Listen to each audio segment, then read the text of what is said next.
Voilà, et à l'instant, Claire Duhamel évoquait ces frappes sur Holon, près de Tel Aviv. C'est là où vous vous trouvez, Julie Dungeloff. Bonjour Julie.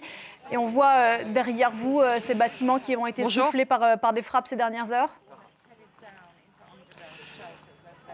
Oui, tout à fait. Deux bâtiments ont été détruits aux alentours de 7 heures ce matin. On a entendu deux séries d'alertes, une première et puis une seconde a sonné. Tout le monde s'est mis à l'abri. Alors, je viens de m'entretenir avec un membre de la Croix-Rouge israélienne, Mayen David, qui me disait qu'il y avait trois blessés graves, deux modérés, une vingtaine de blessés en tout, mais qu'il n'y avait pas de personnes décédées puisque tout le monde s'était mis à l'abri. Il m'a indiqué également qu'ils étaient en train de continuer à fouiller les décombres pour savoir s'il y avait des personnes qui restaient bloquées, notamment dans les abris. On peut voir tout autour de nous, dans le quartier, des voitures qui ont été éventrées, des vitres qui sont brisées. Donc ces deux bâtiments qui ont été détruits par les frappes de ce matin. Claire le disait à l'instant, plusieurs lieux